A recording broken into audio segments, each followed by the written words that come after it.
భక్తుడైన పౌలు యొక్క జీవితంలో చోటు చేసుకున్న ఈ యొక్క మార్పుని మనము జ్ఞాపకం చేసుకుంటూ ఉన్నాం. మరి ముఖ్యంగా యోహాను అపోస్తలుల కార్యములు 9వ అధ్యాయములో మనము చూసిన విషయాలు. ఈ 10వ వచనం నుండి 17వ వచనం వరకు ఉన్న ఈ మాటలలో దేవుడు పౌలును ఏ స్థితిలో నుండి ఎన్నుకున్నాడో మనము జ్ఞాపకం చేసుకొనగలం.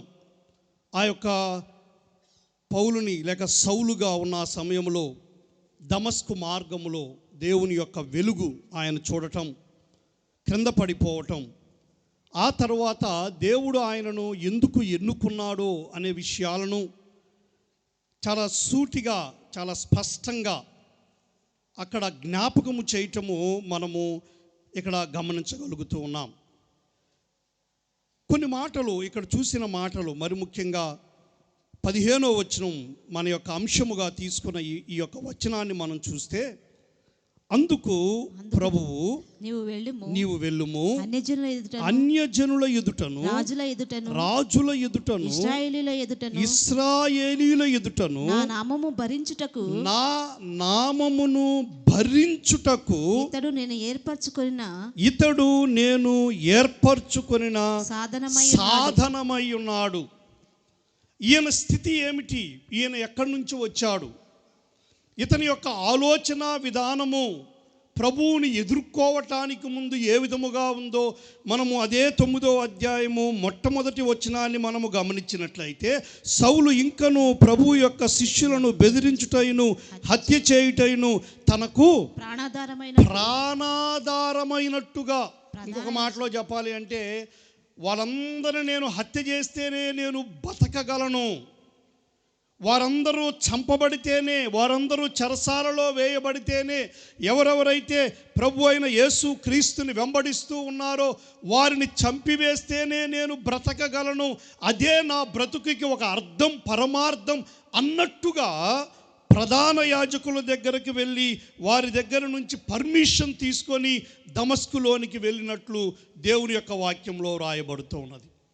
ఇలాంటి గొప్ప ఆసక్తి దేని విషయంలో అంటే, యేసుని వెంబడించే వారిని హింసించే విషయంలో ఇంత గొప్ప ఆసక్తి కలిగిన వాడిగా పౌలు జీవించాడు. పౌలు ఏమి చేస్తున్నాడో తనకి అర్థము కాని పరిస్థితుల్లో ఆయన సౌలుగా ఉన్న దినాలలో జీవించి ఉండగా, దేవుడు ఆయనని ఎదుర్కొన్నప్పుడు ఆయన యొక్క వెలుగును చూసిన సౌలు కింద పడిపోయిన తరువాత అననీయతో దేవుడు మాట్లాడుతున్న మాటను మనం ఇక్కడ చూస్తూ ఉన్నాం. 10వ వచనంలో నుంచి మనం గమనించినట్లయితే, మరి ముఖ్యంగా ఆయన ప్రార్థన చేస్తూ ఉంటే 11వ వచనంలో చూడండి, అననీయ చెప్తాడు, ప్రభువా ఇదిగో ఈ యొక్క మనుష్యుడు ఏ విధంగా జీవిస్తూ ఉన్నాడో, ఎలాంటి పరిస్థితుల్లో ఇక్కడికి రావాల్సి వచ్చిందో అని చెబుతూ ఉంటే, ప్రభు అతనితో ఏమంటాడో తెలుసా? 12వ వచనం నుంచి చదవండి, ఎవరు రాయబోయిందో. అతడు అననీయాను ఒక మనుషుడు. 11వ వచనమే చదవండి.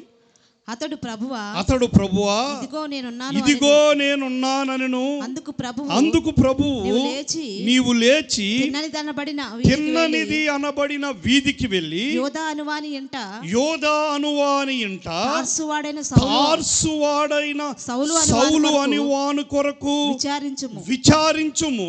అతడు ప్రార్థన చేయుచున్నాడు. ఇదిగో అతడు ప్రార్థన చేయుచు ఉన్నాడు. ఆ సౌలు యొక్క ప్రార్థన దేవుని యొద్దకు చేరింది. ఆ సౌలు యొక్క ప్రార్థన ఎంతగా చేరినట్లు ఇక్కడ మనం జాగ్రత్తగా గమనించవచ్చు అంటే, దేవుడు అననీయాకి చెబుతూ ఉన్నప్పుడు ఆ యొక్క సౌలు ఎక్కడ ఏ ఇంటిలో ప్రార్థన చేస్తున్నాడో కూడా చాలా సూటిగా, చాలా స్పష్టంగా ఆ యొక్క అననీయతో దర్శనములో దేవుడు మాట్లాడినట్లు మనం ఇక్కడ గమనిస్తూ ఉన్నాం. అలాంటి ప్రార్థనలోనికి వెళ్ళిపోయాడు. అప్పుడు వరకు సమస్యలను సృష్టించేవాడిగా ఉన్న ఈ యొక్క సౌలు అప్పటి వరకు ప్రభువు బిడ్డలను చంపటానికి కూడా వెనుకాడని వానిగా, ఆ స్టెఫను మరణము విషయంలో సాక్షిగా ఉన్న ఈ యొక్క సౌలు ప్రార్థన చేయటం ప్రారంభించాడు. దేవుని సన్నిధిలో తనను తాను తగ్గించుకోవటం ప్రారంభించాడు. యేసు క్రీస్తుకి సంబంధించిన వారినైతే, వెంబడిస్తున్న వారినైతే, శిష్యులనైతే పాడు చేస్తూ, హింసిస్తూ, చెరసాల పాలు చేస్తూ ఉన్నాడో ఆ యేసు సన్నిధిలో ఆయన ఎదుర్కొన్న తరువాత ప్రార్థించేవాడిగా మారిపోయాడు. తనను తాను తగ్గించుకొని ఆ తర్వాత మాటలలో అననీయతో ప్రభు అయిన యేసు క్రీస్తు చెప్తున్న మాట, ఇదిగో అతడు నేను ఏర్పరచుకొనిన సాధనమై ఉన్నాడు. ప్రభునందు ప్రియమైన దేవుని బిడ్డలారా, ఒకప్పుడు క్రీస్తుకి విరోధిగా జీవించాడు. ఒకప్పుడు క్రీస్తు బిడ్డలను హింసించేవాడిగా జీవించాడు. ఒకప్పుడు యేసు క్రీస్తుని గ్రహించలేని వానిగా జీవించాడు. యోహాను సువార్త 6వ అధ్యాయంలో మనందరికీ ఒక ప్రభు అయిన యేసు క్రీస్తు చేసిన అద్భుతం గురించి రాయబడటం మనందరికీ తెలుసు. 6వ అధ్యాయంలో ఆ యొక్క అద్భుతాన్ని మనం జాగ్రత్తగా గమనించినట్లయితే అక్కడ రొట్టెలు అయిపోయినాయి. 5 రొట్టెలు 2 చేపలతో ప్రభు అయిన యేసు క్రీస్తు అక్కడున్న 5,000 మందిని పోషించారు. ఆ తర్వాత ఎటోలటు వెళ్ళిపోయారు. వెళ్ళిపోయిన తరువాత వారిలో కొంతమంది ఏమనుకున్నారంటే యేసు ప్రభుని ఆయన్ను ఆ రాజుగా చేయాలని ప్రయత్నం చేశారు. అయితే ప్రభు అయిన యేసు క్రీస్తు అక్కడి నుంచి వెళ్ళిపోయినట్లు 15వ వచనంలో రాయబడుతూ ఉంది, కొండకి ఒంటరిగా వెళ్ళాను అని. తర్వాత మీరు 22వ వచనం నుంచి కానీ జాగ్రత్తగా గమనించినట్లయితే ఆ తర్వాత యేసు ప్రభు కొండకు వెళ్ళిపోయాడు. శిష్యులేమో బయలుదేరి కపెర్నహూములోనికి వెళ్ళిపోయారు. ఎవరెవరైతే ఆహారము తిని వెళ్ళిపోయారో వాళ్ళందరూ మరలా 2వ రోజు తిరిగి వచ్చారంట. మరునాడు వారు సముద్రపు అద్దరికి వచ్చి ఆడున్న ఆ పరిస్థితులన్నీ గమనించి వీళ్ళు ఎక్కడికి వెళ్ళారు, ఇక్కడ ఎవరు లేరని వెతుకుతూ అక్కడ ఉన్న వాళ్ళని ఎవరినో అడిగారు, వీళ్ళు ఎక్కడికి వెళ్ళారని. వాళ్ళు సరియైన సమాధానం చెప్పలేదు. కానీ శిష్యులు ఆ యొక్క సముద్రపు అద్దరికి వెళ్ళి ఉన్నారని తెలుసుకొని అక్కడ ఉన్న దోణెలను మాట్లాడుకొని సముద్రపు అద్దరికి వెళ్ళిపోయారు. అయితే అదే సముద్రంలో ఆ ముందు రోజు రాత్రి ఏమి జరిగిందో వీళ్ళకి తెలియదు. ప్రభు అయిన యేసు క్రీస్తు వారితో, శిష్యులతో కూడా సముద్రపు మధ్యలో వారితో కలుసుకున్నాడు. ఎలాంటి పరిస్థితిలోనంటే శిష్యులు ప్రయాణమై వెళుతూ ఉన్నప్పుడు పెను తుఫాను వచ్చినప్పుడు ఆ యొక్క తుఫానులో వారు చనిపోయే పరిస్థితుల్లో వారు ఉండగా, అలాంటి సమయంలో యేసు క్రీస్తు వచ్చి ఆ యొక్క తుఫానుని నిమ్మలపరిచి ఆ దోణిలో వారితో పాటు బయలుదేరి కపెర్నహూములోనికి వెళ్ళిపోయాడు. ఆ విషయం వీళ్ళకి ఎవరికి తెలియదు. మొత్తానికి శ్రమపడ్డారు, దోణులను తీసుకున్నారు, కపెర్నహూమునకు వచ్చారు. అక్కడ చూడండి 25వ వచనంలో, సముద్రపు అద్దరిని ఆయనను కనుగొని, బోధకుడా నీవెప్పుడు ఇక్కడికి వచ్చితివి అని అడుగగా, వారు అడిగిన ప్రశ్న ఇదండి. అయ్యా నువ్వెప్పుడు వచ్చావు ఇక్కడికి? నిన్నటి దినాన నువ్వు అద్భుతము చేస్తే మేమందరము అక్కడ ఉన్నాము కదా, నువ్వెప్పుడు వచ్చావు ఇక్కడికి? యేసు ప్రభు వారికి చెప్తున్న మాట ఏంటో తెలుసా? ఏం చెప్పాలి? చెబితే నేను రాత్రి వచ్చానని చెప్పాలి, లేదా ఉదయం వచ్చానని చెప్పాలి. కానీ యేసుప్రభు అది చెప్పట్లేదు. కారణం ఏంటో తెలుసా? వారి హృదయములలో ఉన్న సంగతిని గుర్తెరిగిన యేసుప్రభు ఏం చెప్తున్నాడంటే 26వ వచనంలో చూడండి ఏమని మాట్లాడుతున్నాడో, మీరు సూచనలను చూచుట వలన కాదు కానీ రొట్టెలు భుజించి తృప్తి పొందుట వలననే నన్ను వెదకుచున్నారని నేను మీతో నిశ్చయముగా చెప్తూ ఉన్నాను. వాళ్ళ హృదయంలో ఏముందో తెలుసా? మరలా యేసుప్రభు దగ్గరకు వస్తే మళ్ళా రొట్టెలు పెడతాడేమో. మీరు ఇక్కడికి ఎందుకు వచ్చారంటే జరిగిన సూచక క్రియను చూసి కాదు. యోహాను సువార్తలో మాత్రమే యేసు ప్రభు చేసిన అద్భుతాలను సూచక క్రియలు అని రాయబడ్డాయి, లేక సూచనలు అని రాయబడ్డాయి. సూచన అంటే అర్థం ఏంటంటే ఎవరైతే ఈ కార్యము చేయుచున్నాడో ఆయన ఎవరో చూపించే కార్యాలు ఇవి. ఆయన మెస్సయ్య అని, ఆయన దేవుని కుమారుడని, దేవుని చేత పంపబడిన లోక రక్షకుడు అనే సూచనగా ఈ యొక్క అద్భుత కార్యాలను అక్కడ చూపబడితే ఈ శిష్యులు దేవుని కుమారుడు అని గ్రహించడం మానేసి రొట్టెలు పెట్టే ఒక రొట్టెల షాపు యజమానుడిగా చూడటం మొదలుపెట్టారు. చాలా పర్యాయాలు వీళ్ళ భక్తి ఆ విధంగానే ఉండిపోయింది. ఆయన ఎవరో గ్రహించలేని పరిస్థితి. ఆహారం తిన్నారు, ఆయన చేసిన అద్భుతాన్ని చూశారు. ఆయన వెంబడి ఆయనను వెతుకుకుంటూ ఏ సముద్రములోనైతే ముందు రోజు రాత్రి తుఫాను వచ్చి శిష్యులు సైతము ఇక మన పని అయిపోతుంది అని బాధపడి భయపడిన ఆ జాలర్లు సైతము భయపడితే, అదే సముద్రంలో పక్కటి దినాన వారు ప్రయాణమై వచ్చారు. దేనికోసం వచ్చారని యేసుప్రభు గ్రహించారో తెలుసా? మీరు సూచనలు చూచుట వలన నేను మెస్సయ్యానని, నేను దేవుని కుమారుణ్ణని, నేను మీకు రక్షణ ఇవ్వటానికి వచ్చానని మీరు నన్ను వెంబడించడం లేదు. మీరు ఎందుకు వెంబడిస్తున్నారు? రొట్టెలు తినటానికి వెంబడిస్తున్నారు.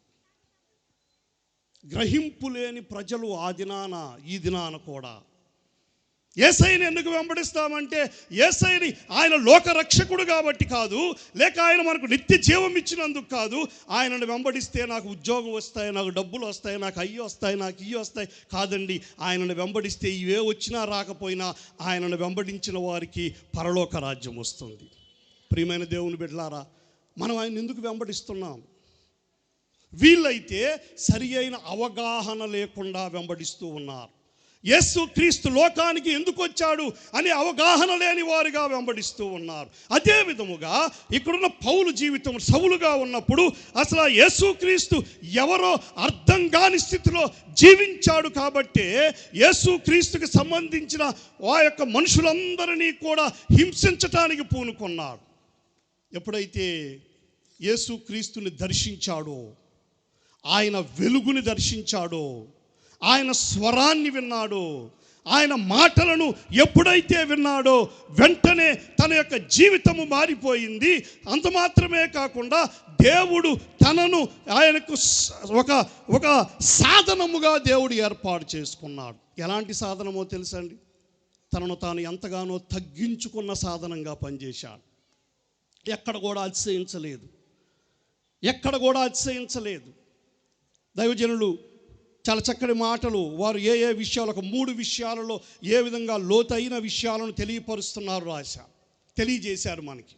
నేను ఈరోజు తన జీవితంలో ఆయన ఎలాంటి సాధనంగా మార్చబడ్డాడో, ఆయన ఎలాంటి జీవితాన్ని జీవించాడో మీకు జ్ఞాపకం చేయాలని ఇష్టపడుతూ ఉన్నాను. ఒకప్పుడు అనుకున్నాడు కదా, నేను వెళ్ళి ఈ యొక్క యేసు శిష్యులని చంపేస్తే క్రైస్తవ్యము మటుమాయం అయిపోద్ది అనుకున్నాడు ఒకప్పుడు. చివరికి తనకే జరిగేసరికి ఏమంటాడో చూడండి. ఫిలిప్పీలకు రాసిన పత్రిక 1వ అధ్యాయము 12వ వచనంలో కానీ మనం చూసినట్లయితే ఆయన ఏమంటున్నాడో తెలుసా? సహోదరులారా, నాకు సంభవించినవి సువార్త మరి ఎక్కువగా ప్రబలుటకే. ఒకప్పుడు ఏమనుకున్నాడో తెలుసా? ఈ శిష్యులందరినీ తీసుకొచ్చి చెరసాల్లో పడేస్తే సువార్త ఆగిపోద్ది అనుకున్నాడండి. ఈ శిష్యులందరినీ తీసుకొచ్చి చెరసాలలో పడేస్తే యేసు యేసు యేసు అని తిరిగే వాళ్ళందరినీ నోర్లు మూపిచ్చేస్తే ఇదిగో సువార్త ఆగిపోద్ది అనుకున్నాడు ఒకప్పుడు. ఎప్పుడైతే దేవుని చేతిలోనికి, యేసు క్రీస్తు చేతిలోనికి సాధనంగా మార్చబడ్డాడో, అక్కడున్న ఆ యొక్క యూదులైన వారు ఈయనను తీసుకొని వెళ్ళి చెరసాల పాలు చేసినప్పుడు ఒకప్పుడు ఈయన ఏమనుకున్నాడో ఆ యూదులు కూడా అదే అనుకొని తీసుకెళ్ళి చెరసాలలో పెడితే ఈయన ఏమంటున్నాడో తెలుసా? సహోదరులారా, నాకు సంభవించినవి సువార్త మరి ఎక్కువగా ప్రబలుటకే సమకూడనని మీరు తెలుసుకొనగోరుచూ ఉన్నాను. మీరు బాధపడొద్దు నా కోసం. నేను చెరసాలలో ఉన్నానని బాధపడొద్దు. నేను చెరసాలలో ఉండటానికి కారణం ఏంటంటే, ఇంతకు ముందు కంటే ఇక్కడ ఇంకా సువార్త ఎక్కువగా ప్రబలటము కోసమే. ఈ మాట నేను ఎందుకు జ్ఞాపకం చేస్తున్నానంటే, ఒకప్పుడు తన మనస్సు ఎంత సంకుచితముగా ఆలోచించిందో ఇప్పుడు తన మనస్సు దేవునికి అనుకూలముగా ఆలోచించడం ప్రారంభించింది. చిన్న కష్టం వస్తే, ప్రభువా ఎందుకు ఇచ్చావు ఈ కష్టం? నీ కొరకు కదా నేను పని చేస్తున్నాను, నీ సన్నిధిలో ప్రార్థన చేస్తున్నాను, నీ సన్నిధిలో మొరపెడుతున్నాను, నాకెందుకయ్యా ఈ బాధ అని అడిగే దినాలలో మనము జీవిస్తూ ఉండగా, ఇతను ఎంతగానో దేవుని కొరకు పనిచేసిన వ్యక్తి తీసుకెళ్ళి చెరసాల పాలు చేస్తే, దేవా నాకెందుకు ఇచ్చావు ఈ యొక్క కష్టం అని అడగటానికి బదులుగా తను ఏమంటాడో తెలుసా?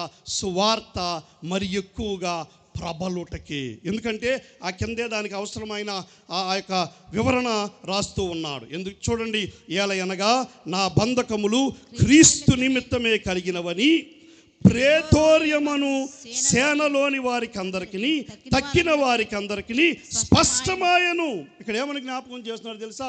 ఈ ప్రేతోర్యం అనే సేన ఇదొక ప్రత్యేకమైన ఆర్మీ.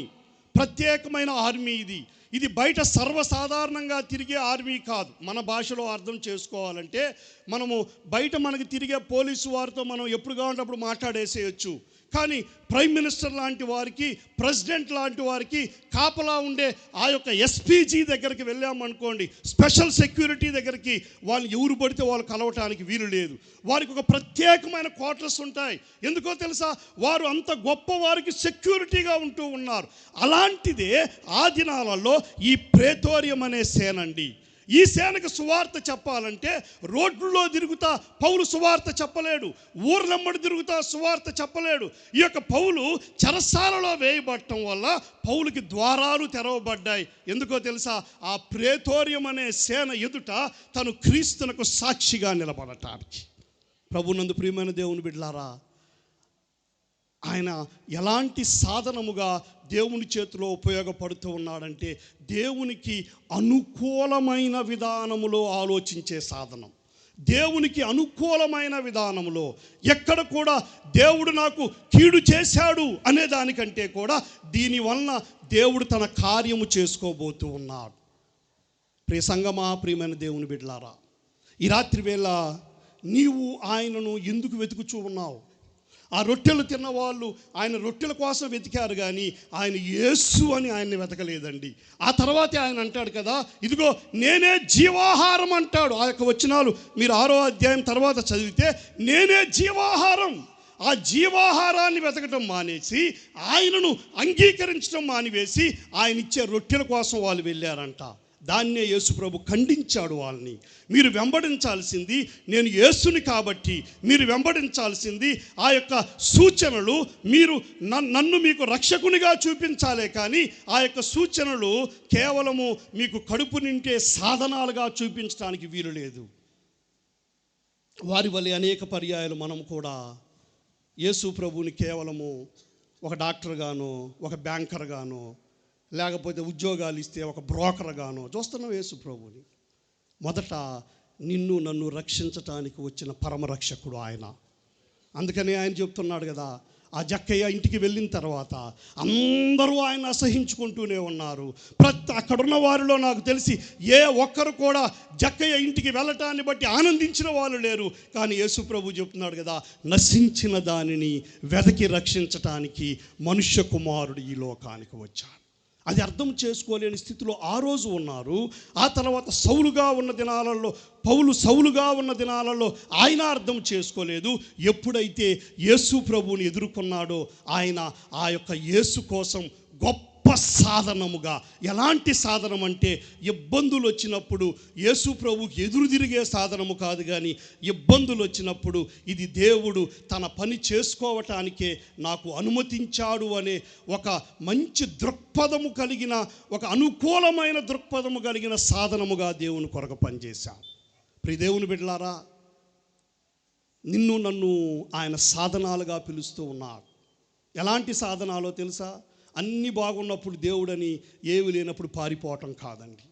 అన్ని పేరు ప్రఖ్యాతులు ఉన్నప్పుడు దేవుని కోసం నిలబడతామని ఎక్కడైనా పొరపాటున ఆ రోజు లేదా ఆ సంవత్సరం మీటింగుల్లో మనల్ని పొరపాటున క్వైర్లోనో ఇంకొక దాంట్లోనో మన పేరు బలకపోతే పారిపోయే సాధనాలుగా కాదు కదా. కొంతమంది మీటింగ్లో పొరపాటున ఆ సంవత్సరం పాస్టర్ గారు పేరు మర్చిపోయాడు అనుకోండి, ఇంకా నెక్స్ట్ ఇయర్ నుంచి నేను మీటింగ్లో రానిలేను పాస్టర్ గారు. కారణం ఏంటి? నా ద్వారానే. ఒకరోజు స్పెషల్ పార్టీ లేదనుకోండి, ఇంకా అయిపోయింది. చర్చెస్లో పాస్టర్లో పడే కష్టం, నేను ఇంకా పేరు బిషప్ పేర్లు కానీ నేను ఇంకా సంఘ కాపర్నే, మా కష్టాలు మాకు తెలుసు. ఎవరో పాడతామని వస్తారు, టైం అయిపోద్ది, అమ్మ టైం అయిపోయిందిలే కూర్చోమ్మ తర్వాత రేపు బాడుది కానీ అంటే ప్రసంగం అయిపోయి చివరి ప్రార్థన ఆశీర్వాదం అయ్యే వరకు ఆ మొహం మార్చుకొని కూర్చుంటారు వాళ్ళు. ఒకవేళ అన్నీ బాగుండి పాస్టర్ గారు సరే ఇంక తప్పదులే అని చెప్పి రామ్మ ముందుకు రా అని మైక్ ఇచ్చాడు అనుకోండి, మైక్ అయిన కరెంటు పోయింది అనుకోండి, పాడతారా? ఏ మీరు దేవుని స్తుతించడానికి వచ్చారా మీ తలాంతులు చూపించుకోవటానికి వచ్చారు. దేవుని స్తుతించడానికి వస్తే మైక్తో పని ఏంటి, మ్యూజిక్తో పని ఏంటి? చాలా పర్యాయాలు మన భక్తి మనకు అనుకూలంగా ఉన్నప్పుడే భక్తి, కానీ మనకు ప్రతికూలంగా ఉన్నప్పుడు ఆ యేసు ఎవరో మనకు తెలియదు. ఆ యేసు ఎవరో మనకు తెలియదు. పేతురు భక్తి అనుకూలంగా ఉన్నప్పుడు, అయ్యా అవసరమైతే నీ కోసం చచ్చిపోతానయ్యా అన్న పేతురు, ప్రతికూలమైనప్పుడు ఏమన్నాడు? ఒట్టు పెట్టుకున్నాడంట, ఆయన ఎవరో నాకు తెలియదు. ప్రియ దేవుని బిడ్డలారా, ఈ యొక్క రాత్రి వేళ ఈయన మొట్టమొదటి విషయం నేను పౌలు గురించి మాట్లాడుతుంది. అతడు దేవుడు ప్రభు అయిన యేసుక్రీస్తు ఎన్నుకున్న తర్వాత అనుకూలముగా ఆలోచించే సాధనముగా, దేవుని కొరకు వాడబడే ఒక గొప్ప సాధనముగా ఆయన జీవించినట్లు ఈ ఫిలిప్పీ పత్రికలో మనం చూస్తున్నాం. ఆ సంఘానికి చెప్తున్నాడు, నాకు జరిగిన సంగతుల గురించి మీరు బాధపడాల్సిన అవసరం లేదు, నాకు శ్రమల గురించి మీరు బాధపడాల్సిన అవసరం లేదు. ఏది జరిగినా అది దేవుడు తన యొక్క సువార్తను మరి ఎక్కువగా ప్రబలము చేయటానికే వాడుకుంటూ ఉన్నాడు. నీ నా జీవితంలో అలాగ మనం తీసుకోగలమా? చాలాసార్లు ఈ క్రిస్మస్ దినాల్లో మనం ఎలిజబెత్ జకరియాల గురించి ఆలోచిస్తాం. యాజకులే, ఆయన యాజకుడే. ఎన్ని సంవత్సరాల నుంచి ఆ యొక్క యాజకత్వం చేస్తూ ఉన్నాడో, కానీ బిడ్డలు లేరు, కానీ పరిచయం నుంచి పారిపోలా. ఎన్నోసార్లు ప్రార్థన చేసి ఉంటారు, ఎన్నోసార్లు భార్యాభర్తలు కలిసి ప్రార్థన చేసి ఉంటారు, కానీ పరిచయం నుంచి పారిపోలా. ఒక సమయం వచ్చింది, దేవుని సమయం వచ్చింది. వారి సమయంలో వాళ్ళు అడిగారు, కానీ దేవుడు ఇలా. దేవుని సమయం వచ్చింది, దేవుని ప్రణాళిక నెరవేరే సమయం వచ్చింది. ఆ దేవుని ప్రణాళిక ఏంటంటే, ఈ జకరియా ఎలిజబెత్ యొక్క గర్భములో నుండి బాప్తిస్మం ఇచ్చి యోహాను అనగా ప్రభు అయిన యేసుక్రీస్తుకి మార్గము సరళము చేసేవాడు రావాలనేది దేవుని ప్రణాళిక. ఆ సమయం వరకు ఎదురు చూశారు, ప్రార్థనలో గడిపారు. మీరు ఒకవేళ అదే లూకాసు వార్త 1వ అధ్యాయంలో ప్రారంభంలో కానీ మీరు చదివినట్లయితే, వారు ప్రార్థించిన రీతిగా దేవుడు వారికి బిడ్డనివ్వబోతున్నాడని దేవుని యొక్క దూత వారికి ప్రకటన చేశారు. ప్రియ సంగమా, మనము ప్రతికూల విషయాలను సైతము అనుకూలముగా ఆలోచించగలిగేది ఎప్పుడంటే, మనము ఆయన చేత నిజమైన సాధనాలుగా వాడబడటానికి మనల్ని మనం సమర్పించుకున్నప్పుడు మాత్రమే. సిరాజ్ గారు జ్ఞాపకం చేస్తూ వారు ఒక మాట అన్నారు కదా, రూపాంతరము చెందినప్పుడు మాత్రమే మనం ఆ పని చేయగలం. ఒకటి, ఆయన ఒక అనుకూలమైన సాధనంగా మారిపోయాడు, అలిగిపోయే సాధనము కాదు. ఎన్నోసార్లు దెబ్బలు తిన్నాడు. తన గురించి తనే మాట్లాడుతూ చూడండి, కొరింథీయులకు రాసిన 2వ పత్రికలోనికి మనం వచ్చినట్లయితే, కొరింథీయులకు రాసిన 2వ పత్రిక 11వ అధ్యాయంలో 24వ వచనం నుంచి చూడండి. యూదుల చేత 5 మారులు, 1 తక్కువ 40 దెబ్బలు తింటిని, 3 మారు బెత్తములతో కొట్టబడి తిని, ఒకసారి రాళ్లతో కొట్టబడి తిని, 3 మారు ఓడ పగిలి శ్రమపడి తిని, ఒక రాత్రి పగళ్ళు సముద్రంలో గడిపి తిని, అనేక పర్యాయములు ప్రయాణములలోను, నదుల వలనైన ఆపదలలోను, దొంగల వలనైన ఆపదలలోను, నా స్వజనుల వలనైన ఆపదలోను, అన్యజనుల వలన ఆపదలలోను, పట్టణములోను ఆపదలలోను, అరణ్యములో ఆపదలలో, సముద్రములో ఆపదలలో, కపట సహోదరుల వలన ఆపదలో ఉంటిని. ఎన్ని శ్రమలు పడ్డారు. ఈ శ్రమలన్నింటిలో కూడా ఎక్కడ కూడా దేవా నాకెందుకు ఇచ్చావని ప్రశ్నించినట్లు తన యొక్క జీవితంలో, తన చరిత్రలో ఎక్కడ రాయబడలేదు. ఇవన్నీ దేవుని కొరకు అనుభవించిన ఒక గొప్ప సాధనముగా ఆయన పనిచేశాడు. కాబట్టే ఆయన బ్రతికి ఉన్న కాలంలో అనేకమైన సంఘాలను స్థాపించాడు, అనేకమైన ఇతర సాధనాలను లేవనెత్తాడు, అనేకమైన వారిని, తిమోతి లాంటి వారిని, లేకపోతే ఇతర ఎఫెఫ్రా లాంటి వారిని ప్రభు యొక్క సేవకు ఆయన సిద్ధపరచగలిగాడు. నీవు నేను ఆయన వలె ప్రభువుకి అనుకూల విధముగా ఆలోచించే సాధనాలుగా ఉంటూ ఉన్నామా? నేను రాత్రి దేవదాస్ గారు మాట్లాడుతూ సహవాసాన్ని విడిచిపోయే వాళ్ళ గురించి మాట్లాడారు. ఈ సహవాసాన్ని విడిచిపోయే వాళ్ళందరూ ఎవరంటే తెలుసా? ప్రభువుకి అనుకూలంగా ఉండని సాధనాలు. ఎక్కడ కాకపోతే అక్కడ, అక్కడ కాకపోతే ఇక్కడ, ఎక్కడ కాకపోతే అక్కడ, ఎక్కడెక్కడికో వెళ్ళిపోతాం. ఒక సహవాసం అంటూ ఉండదు వాళ్ళకి. ప్రభువుకి అనుకూలమైన సాధనముగా ఉండాలి. బైబిల్ గ్రంథంలో 3 పర్యాయాలు క్రైస్తవుడు అనే మాటను మనం చూడగలం. 3 పర్యాయాలు. ఒకటి అపోస్తుల కార్యంలో 11వ అధ్యాయము 26వ వచనంలో రాయబడుతూ అక్కడ ఏమని చెప్తున్నదంటే, అంతియోకయలో శిష్యులు మొట్టమొదటిగా క్రైస్తవులు అని పిలువబడిరి అని రాయబడుతూ ఉన్నది. మొట్టమొదటిసారి అక్కడే చూడగలం క్రైస్తవుడు అనే పదం. ఆ యొక్క పదం ఏ సందర్భంలో రాయబడింది అక్కడ మనం చూసినట్లయితే, ఆడ హింసలు చెలరేగుతూ ఉన్నాయి. వీళ్ళందరూ దాక్కొని వాళ్ళు సీక్రెట్గా ప్రార్థనలు చేసుకుంటున్న దినాలు ఆడ జరుగుతూ ఉన్నాయి. బయటికి రావాలంటే భయం, వారిని ఏం చేస్తారో భయం. అయినా వారు దేవునికి సాక్షులుగా వారు జీవిస్తూ ఉన్నారు. యేసుని వెంబడించేవారిగా ఉన్నారు. యేసు క్రీస్తు ఏదేదైతే బోధించాడో అవన్నీ కూడా వారు ప్రకటిస్తూ జీవించేవారిగా ఉన్నారు. కాబట్టి వారిని ఏమంటున్నారు తెలుసా? అరే వీళ్ళు క్రీస్తుని వెంబడించేవారు కాబట్టి వీళ్ళు క్రైస్తవులు అని పిలిచారు వాళ్ళని. రెండో పర్యాయం ఎక్కడో తెలుసా? 26వ అధ్యాయం 28వ వచనంలో చూస్తే, అగ్రిప్పా రాజు ఎదురు నిలబడ్డాడు పౌలు నిలవబడి తన గురించి చెప్పుకుంటున్నాడు. అయ్యా, ఒకప్పుడు నేను హింసకుడుగా దూషకుడుగా ఉన్నాను. ఒకప్పుడు ఇదిగో క్రైస్తవుని హింసించేవాడిగా ఉన్నాను. మార్గ మధ్యంలో నాకు దమస్కు మార్గంలో యేసు కనిపించి, సౌలా సౌలా నీవేళ నన్ను హింసించుచున్నావని చెప్పాడు. ఇదిగో నేను అన్యజనుల యొద్దకు పంపుతున్నానని చెప్పాడు. ఇవన్నీ చెబుతూ ఉంటే 28వ వచనంలో బహుశా నేను అనుకుంటాను, ఇంతగా ఆయన యొక్క పిలుపును గురించి, ఆయన యొక్క రక్షణను గురించి, ఆయనను దేవుడు ఎన్నుకున్న విధానం గురించి తెలియచేస్తూ ఉంటే ఎక్కడో అగ్రిప్పాలో కూడా ఒక చిన్న ఆశ కలిగిందేమో. అరే నేను కూడా క్రీస్తును నమ్ముకోవాలనుకున్నాడో ఏమో. వెంటనే తుల్లిపడి ఏమన్నాడు తెలుసా? అయ్యా సౌలా, అయ్యా పౌలా, ఇంత సులువుగా నన్ను క్రైస్తవుని చేయజూచుచున్నావా? క్రైస్తవుడు అనే మాట అక్కడెక్కడ వాడాడు తెలుసా? అతని క్రైస్తవ సాక్ష్యాన్ని బట్టి అతను క్రైస్తవుడుగా పిలువబడ్డా. ఇంత సులువుగా నువ్వు నన్ను క్రైస్తవుని చేయాలనుకుంటున్నావా? మూడోది మనము పేతురు పత్రికలో మనం చూడగలం. మొదటి పేతురు పత్రికలో మనం గమనించినట్లయితే అక్కడ ఆ యొక్క హింసల గురించి, శ్రమల గురించి, వారు చల్లా చెదురైపోయిన ఆ యొక్క ప్రజలకు, దేవుని యొక్క బిడ్డలకు వ్రాస్తూ వారిని బలపరుస్తూ వారికి తెలియచేస్తున్న మాటలను కానీ మనము జాగ్రత్తగా గమనించినట్లయితే పేతురు పత్రిక, మొదటి పేతురు పత్రిక 4వ అధ్యాయము 12వ వచనం నుంచి చదివితే, ప్రియులారా, మిమ్మును శోధించుటకు మీకు కలుగుచున్న అగ్ని వంటి మహాశ్రమను గూర్చి మీకేదో ఒక వింత సంభవించినట్లు ఆశ్చర్యపరకుడి. క్రీస్తు మహిమ బయలుపరచబడినప్పుడు మీరు మహానందముతో సంతోషించు నిమిత్తము క్రీస్తు శ్రమలలో మీరు పాలివారై ఉన్నంతగా సంతోషించుడి. క్రీస్తు నామము నిమిత్తము మీరు నిందల పాలైన ఎడల మహిమా స్వరూపి అయిన ఆత్మ అనగా దేవుని ఆత్మ మీ మీద నిలుచుచున్నాడు కనుక మీరు ధన్యులు. ఆ మాటలు జ్ఞాపకము చేస్తూ 10వ వచనంలో అంటాడు, ఎవడైనను క్రైస్తవుడైనందుకు బాధ అనుభవించిన ఎడల అతడు సిగ్గుపడక ఆ పేరును బట్టి దేవుని మహిమపరచవలెను. హింసలు వస్తాయి క్రైస్తవులకి.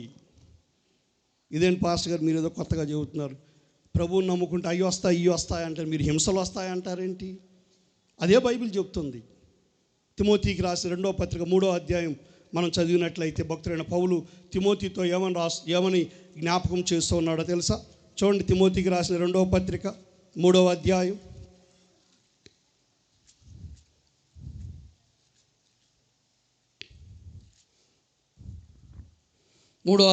12వ వచనం చూడండి.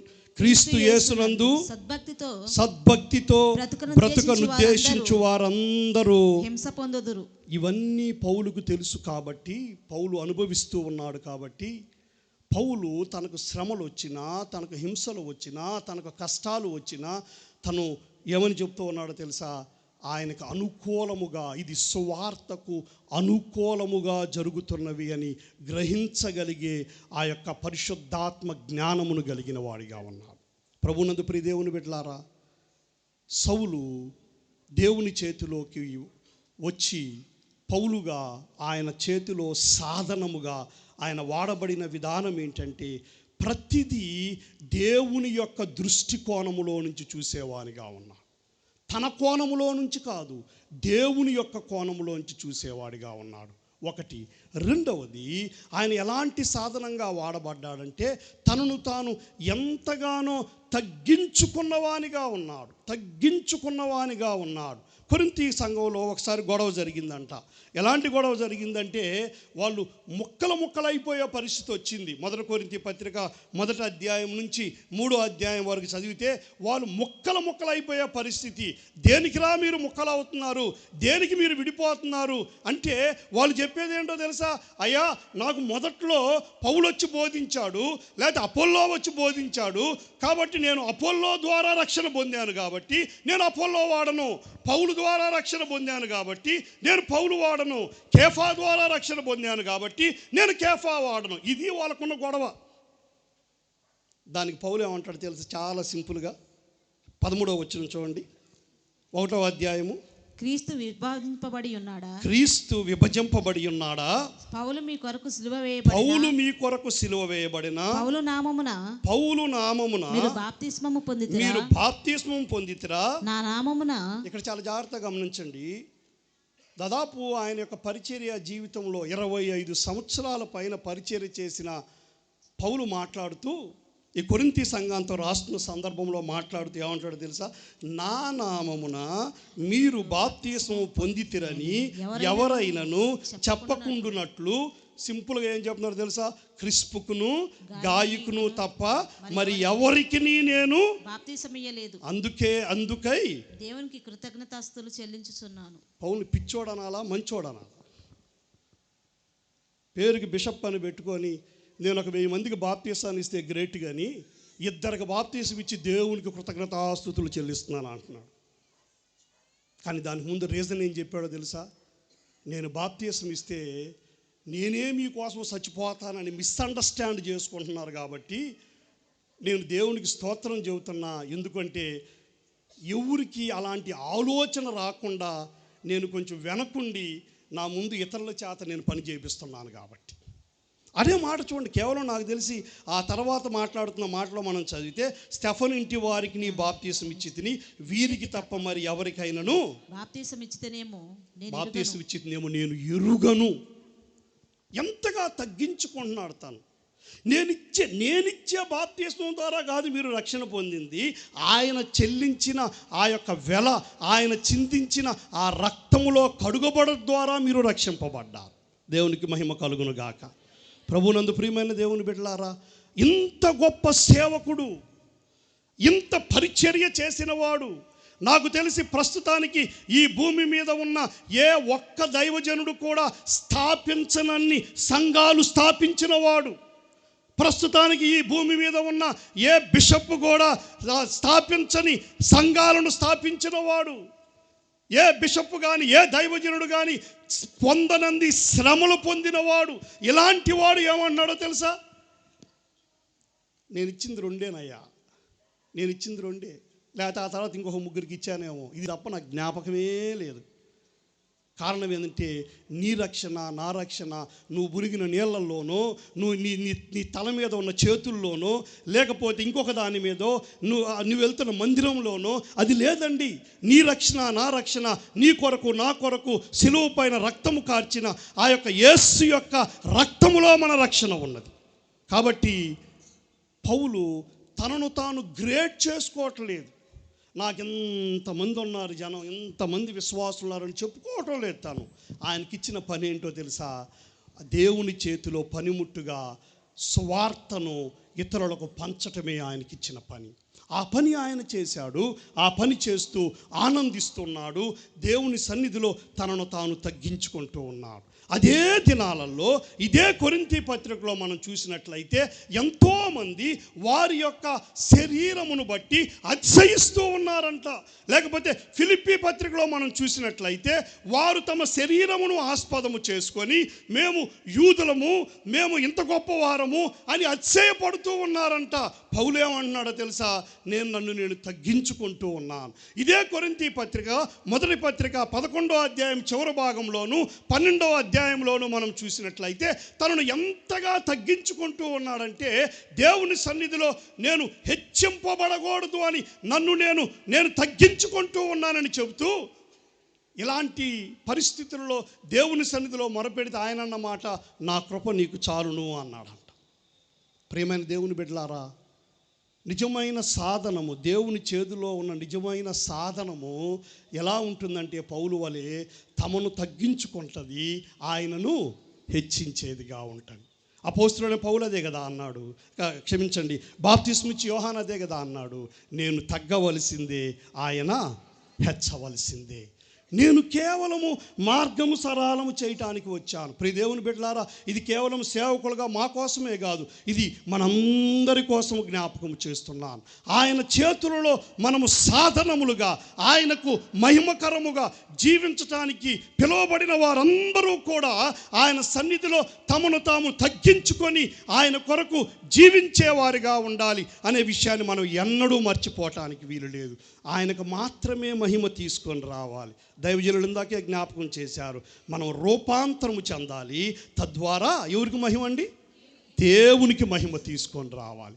మనం రూపాంతరము చెందుట ద్వారా పౌలు రాసిన పత్రికలన్నింటిలో సారాంశం ఏమన్నా ఉన్నదంటే, ఆయన ఎవరెవరికి పత్రిక రాస్తున్నారో వారందరికీ జ్ఞాపకము చేస్తున్నది ఏంటంటే, మనం రూపాంతరము పొందుట ద్వారా దేవునికి మహిమ తెచ్చే వారముగా ఉండాలి. కానీ ఆ మహిమను మనము దొంగలించడానికి కాదు. చాలా పర్యాయాలు కొంతమంది సాక్ష్యం చెప్పేటప్పుడు చెబుతారు, నేను పెద్ద ఉద్యోగంలో ఉన్నాను, పెద్ద ఉద్యోగం, దాన్ని మానేసి సేవకు వచ్చాను అంటే ఇక్కడ ఉద్యోగం పెద్దదా, సేవ పెద్దదా?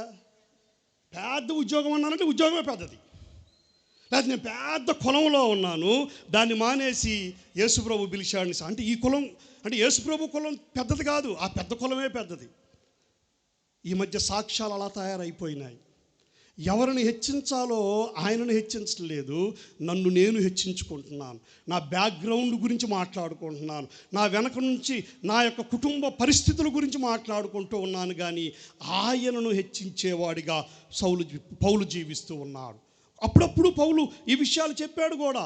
ఒకవేళ చూడండి, ఫిలిప్పీలకు రాసిన పత్రిక 3వ అధ్యాయంలో చూసినట్లయితే ఆయన అంటాడు కదా, నేను ఒకవేళ శరీరమును ఆస్పదము చేసుకొని నేను కానీ అతిశయించాలంటే ఆయన ఏమంటాడు? 3వ వచనం చూడండి, ఎందుకనగా శరీరమును ఆస్పదము చేసుకొనక దేవుని యొక్క ఆత్మ వలన ఆరాధించుచు క్రీస్తు యేసునందు అతిశయపడుచున్న మనమే సున్నతి ఆచరించువారము కావలియునంటే నేను శరీరమును ఆస్పదము చేసుకొనవచ్చును. మరి ఎవడైనాను శరీరమును ఆస్పదము చేసుకొనదలిచిన ఎడల నేను మరి ఎక్కువగా చేసుకొనవచ్చును అంటూ తన యొక్క బ్యాక్గ్రౌండ్ గురించి మాట్లాడుతున్నాడు. అయితే దాని గురించి కూడా ఇంకా ఏమంటున్నాడో తెలుసా? చూడండి, 7వ వచనంలో చూస్తే, అయినను ఏవేవి నాకు లాభకరణములు అయ్యుండెనో వాటిని క్రీస్తు నిమిత్తము నష్టముగా ఎంచుకొంటిని. ఎందుకు నష్టముగా ఎంచుకున్నాడు తెలుసా?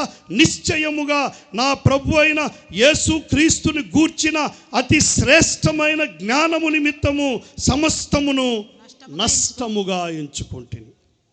ప్రభు నందు ప్రియమైన దేవుని బిడ్డలారా, దేవుని చేతిలో పడిన పౌలు లేక సౌలు పౌలుగా మార్చబడి తనను తాను ఎంతగా తగ్గించుకుంటూ తనను పిలిచిన వారిని ఎంతగా మహిమపరుస్తున్నాడో పౌలు జీవితంలోంచి మనం చూడగలం. ఇంకా అనేకమైన విషయాలు ఉన్నాయి, కానీ పౌలుని ఇక్కడ ఆపుదాం, మన దగ్గరకు వద్దాం.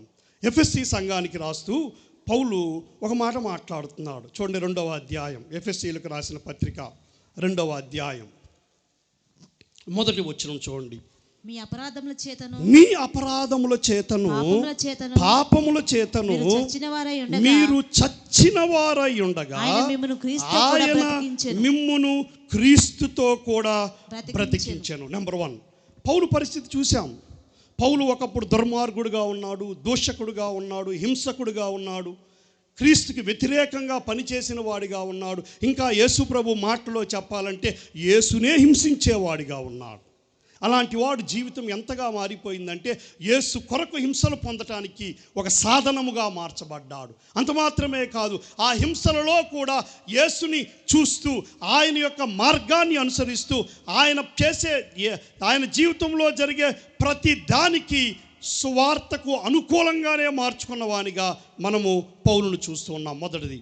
రెండవది, తన యొక్క పరిచర్యలో కావచ్చు, ఆయన చేతిలో సాధనంగా ఉండగా ఆయనను హెచ్చించాడు. కానీ ఈయన హెచ్చిపోలేదండి, ఆ యేసయ్యనే హెచ్చించుకుంటూ వచ్చాడు తన చివరి శ్వాస వరకు కూడా.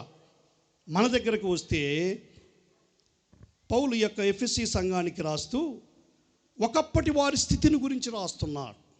ఇది వారి స్థితే కాదు, ఇక్కడ చేరిన మనందరి స్థితి. ఏంటి మనందరి స్థితి? మీ అపరాధముల చేతను పాపముల చేతను మీరు, మన స్థితి ఏంటంట? చచ్చిన జీవితం. రోమిలకు రాసిన పత్రికలు ఇదే మాట మాట్లాడుతున్నాడు కదా. ఎలా అనగా పాపం వలన వచ్చు జీతము మరణము. చచ్చిన జీవితం. ఆదాము చేసిన పాపమును బట్టి ఆ సంతానములో జన్మించిన మనందరమును కూడా చచ్చిన వారముగా మనం ఉన్నాం. మనకి జీవము లేదు, మనకేమి అర్థము కావటం లేదు, మనకేమి జరుగుతుందో మనకి తెలియటం లేదు. అలాంటి స్థితిలో నుండి ఆయన క్రీస్తుతో కూడా నిన్ను నన్ను బ్రతికించాడు. నీవు నేను బ్రతికింపబడ్డాం క్రీస్తుతో కూడా. కొంతకాలం క్రితం ఒక తల్లి యొక్క సమాధి కార్యక్రమానికి వెళ్ళాను. ఆవిడ ఆ యొక్క స్కూల్లో, ఆ యొక్క ఊరిలో ప్రప్రథమంగా వచ్చిన టీచర్ గారు. అక్కడున్న వాళ్ళందరికీ విద్యా బుద్ధులు నేర్పించి ఆ ఊరిలో మొదటిసారి ఓనమాలు నేర్పించిన టీచర్ గారు. ఆవిడంటే వాళ్ళందరికీ చాలా గౌరవం.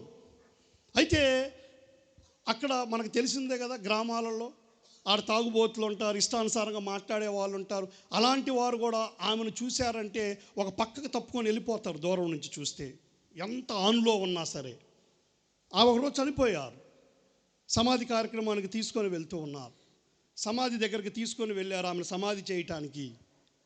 వీళ్ళందరూ ఎవరెవరైతే ఒకప్పుడు ఆమెను చూసి ఆమె బతుకున్నప్పుడు గౌరవంతో పక్కకు తప్పుకున్నారో వీళ్ళందరూ మళ్ళీ ఆన్ అయిపోయి అక్కడికి వచ్చి ఏడవటం మొదలుపెట్టారు. ఆన్ అయిపోయి, మామూలు ఏడుపు కాదు అది, ఆన్ అయిపోయి.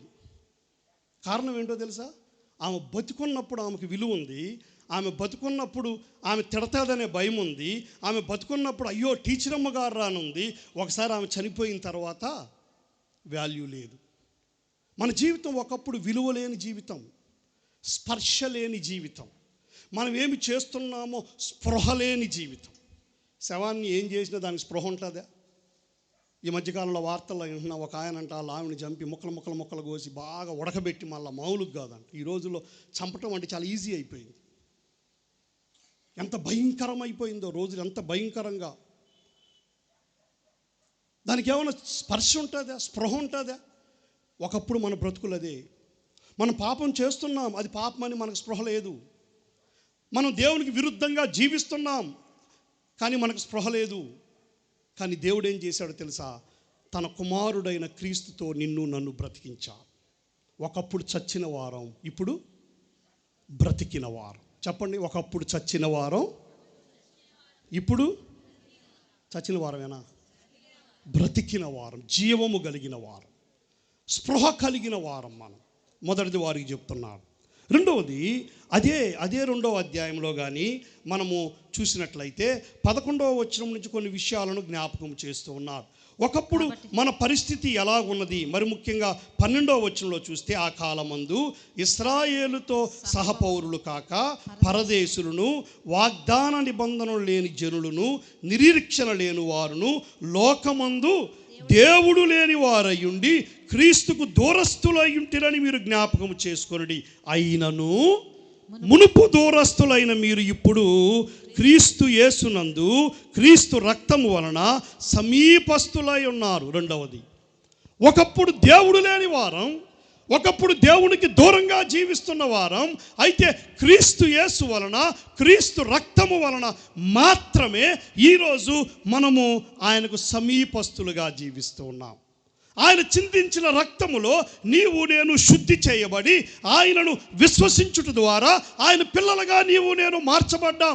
ఆయన పిల్లలుగా ఉండే అధికారాన్ని దేవుడు మనకిచ్చాడు. ఒకటి సజీవులం, రెండోది దేవునికి సమీపస్తులం, లేక దేవుడు కలిగిన వారం. దేవుడు లేని వారముగా ఉన్నాం, దేవుడు కలిగిన వారముగా, లేక దేవునికి సమీపస్తులుగా ఆయన నిన్ను నన్ను చేసుకున్నాడు.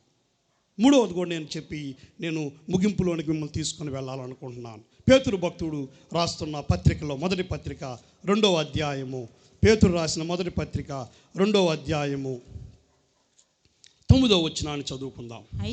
అయితే మీరు చీకటిలో నుండి ఆశ్చర్యకరమైన తన వెలుగులోనికి మిమ్మును పిలిచిన వాని గుణాతిశయములను ప్రచురము చేయు నిమిత్తము ఏర్పరచబడిన వంశమును. ఎందుకు ఎన్నుకున్నాడంట మనల్ని? చర్చిలో కూర్చొని ప్రార్థన చేసుకోవటానికి మాత్రమేనా? పాటలు పాడటానికి మాత్రమేనా? కేవలం వాటికి మాత్రమే అయితే దేవుడు దానికి ఎన్నుకోవాలి నిన్ను నన్ను. ఏమని రాయబడుతుంది తెలుసా అక్కడ? చీకటిలో నుండి ఆశ్చర్యకరమైన తన వెలుగులోనికి మిమ్మును పిలిచిన వాని గుణాతిశయములను ప్రచురము చేసే సాధనాలుగా నిన్ను నన్ను ఆయన పిలుచుకున్నాడంటే, ఆయన యొక్క గుణాతిశయములను ప్రచురము చేయటానికి, తెలియజేయటానికి, ఇతరులకి ప్రకటించటానికి, నీ నోటి మాటతోనో నీ యొక్క ప్రవర్తనతోనో నీవు క్రీస్తుని, ఆయన యొక్క గుణాతిశయములను ఇతరులకు చూపించటానికి దేవుడు నిన్ను నన్ను పిలుచుకున్నాడు. ఎక్కడి నుంచి? చీకటిలో నుండి ఆశ్చర్యకరమైన వెలుగులోనికి పిలుచుకొని ఇంకా ఏమని రాస్తూ ఉన్నాడంటే అక్కడ, ఆయన యొక్క గుణాతిశయములను ప్రచురము చేయు నిమిత్తము మనము ఏర్పరచబడిన వంశము, రాజులైన యాజక సమూహము, పరిశుద్ధ జనమును, దేవునికి సొత్తైన ప్రజలుగా ఉన్నాం. దేవుని బిడ్డలారా, ఒకప్పుడు దూరస్తులం, ఇప్పుడు సొత్తైన ప్రజలమయ్యాం. ఒకప్పుడు దేవుడు లేని వారం, ఇప్పుడు దేవుని ప్రజలుగా, దైవ జనులుగా, దేవుని బిడ్డలుగా మనం పిలువబడుతూ ఉన్నాం. ఒకప్పుడు చీకటిలో ఉన్నాం, మనం ఏమి చేస్తున్నామో తెలియని పరిస్థితిలో ఉన్నాం. అలాంటి నిన్ను నన్ను ఈ యొక్క ఆశ్చర్యకరమైన వెలుగులోనికి దేవుడు ఎందుకు పిలుచుకున్నాడంటే, ఆయన నిన్ను పిలిచిన వాని యొక్క గుణాతిశయములను ప్రచురము చేయటానికి పిలుచుకున్నాడు. కేవలం 4 గోళ్ల మధ్యలో కూర్చొని, నా భాష తప్పైతే నన్ను క్షమించండి, భజన చేయటానికి పిలుచుకోలేదు మనల్ని ఆయన. 4 గోడల మధ్యలో భజన చేసి బయటికి వెళ్ళిపోయి ఇష్టానుసారంగా జీవించడానికి పిలవలేదండి. ఆయన యొక్క గుణాతిశయములను ప్రచురము చేయటానికి పిలుచుకున్నాడు. ప్రియ క్రైస్తవ యవన సహోదరుడా, యవన సహోదరి, దేవుని సన్నిధిలో నువ్వు ఎంతో చక్కగా వాడబడుతున్నావు. దేవునికి స్తోత్రం. నువ్వు చదువుకుంటున్న నీ కాలేజీలో నువ్వు ఎలా వాడబడుతున్నావు? నువ్వు చదువుతున్న నువ్వు పని చేస్తున్న నీ యొక్క ఉద్యోగ ప్రాంతంలో నీ యొక్క జీవితము నిన్ను చీకటిలో నుండి ఆశ్చర్యకరమైన వెలుగులోనికి పిలిచిన వాని యొక్క గుణాతిశయములు నీ జీవితముల ద్వారా వారికి ప్రచురం చేస్తూ ఉన్నావా? నేను అడుగుతుంది, నువ్వు వాక్యము చెబుతున్నావా అని కాదు, నువ్వు వాక్యాన్ని జీవిస్తున్నావా? ఇక్కడొక బ్రతుకు, బయట ఇంకొక బ్రతుకు. దేవుని మందిరంలో ఒక బ్రతుకు, దేవుని మందిరపు వెలుపలకు వస్తే ఇంకొక బ్రతుకు. దేవుడు కోరుకునేది ఆయన యొక్క గుణాతిశయములను ప్రచురము చేసే సాధనముగా దేవుని సంఘము ఉండాలని దేవుడు కోరుకుంటున్నా. ఆయన గుణాతిశయములను ప్రచురం చేసే సాధనముగా నీవు నేను ఉండాలని కోరుకుంటున్నాడు.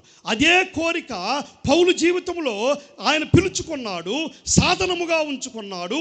అన్యుల మధ్యలోను, రాజుల ఎదుటను, అధికారుల ఎదుటను ఆయనను నిలవపెట్టి ఆ యొక్క నజరేయుడైన యేసు క్రీస్తును గురించి ప్రకటించడానికి ఆయన వాడుకున్నాడు.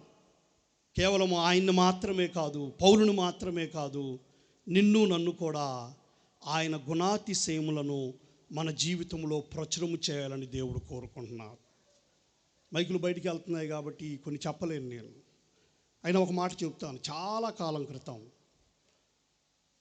1997 సంవత్సరం నవంబర్ నెల, ఆ యొక్క నెలలో దీపావళి పండుగ 5వ తారీఖు వచ్చింది. 7వ తారీఖు ఉదయాన్నే నేను అప్పుడు మెడ్రాస్లో బైబిల్ కాలేజీలో చదువుతూ ఉన్నాను, హిందుస్థాన్ బైబిల్ ఇన్స్టిట్యూట్లో. ఇండియన్ ఎక్స్ప్రెస్ చదువుతూ ఉంటే అక్కడ ఒక వార్త చూశాను. ఏంటి ఆ వార్త అంటే, ఒక యవనస్తుడిని ఎవరో చంపేశారు. మెడికల్ కాలేజీలో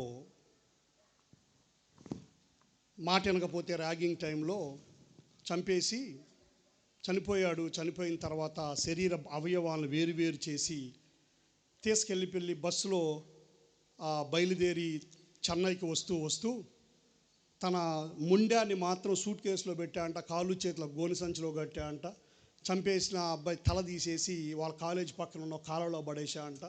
ప్రయాణమై వస్తూ వస్తూ తన చేతులు కాళ్ళున్న గోతాన్ని కూడా పడేశాడు ఎక్కడో. చివరికి ముండాన్ని అక్కడ పెట్టి దిగేశాడు. అయ్యే తల్లిదండ్రులు ఎదురు చూస్తున్నారు ఇక్కడ, నా కొడుకు దీపావళికి రాలేదు ఏంటి అని. పోలీస్ కేసు పెట్టారు. అప్పుడు ఇవన్నీ కనిపించాయి, ఇవన్నీ తీసుకొని వచ్చారు. అసలు చంపినోడు ఎవడా అని వెతికితే వాళ్ళు ఒకరిని కనుగొన్నారు. అని పిలిచి అడిగారు, ఎలా ఏం చేసావు నువ్వు అంటే, ర్యాగింగ్ చేశాను, మాటం లేదు, ఒక గుద్దు గుద్దాను ఇక్కడెక్కడో, అంతటితో పల్స్ డౌన్ అయిపోయింది, మా దగ్గర సర్జరీ బ్లేడ్స్ ఉన్నాయి, ఆ బ్లేడ్స్తో ఇలా చేశాను అని మొత్తం ఒప్పేసుకున్నాడు. సరే ఎవడో ఇంతకీ ఎవడో వాళ్ళ తల్లిదండ్రులు పిలిచారు. వాళ్ళ తల్లిదండ్రులకు చూపించారు, ఇది మీ అబ్బాయి చేసిన పని.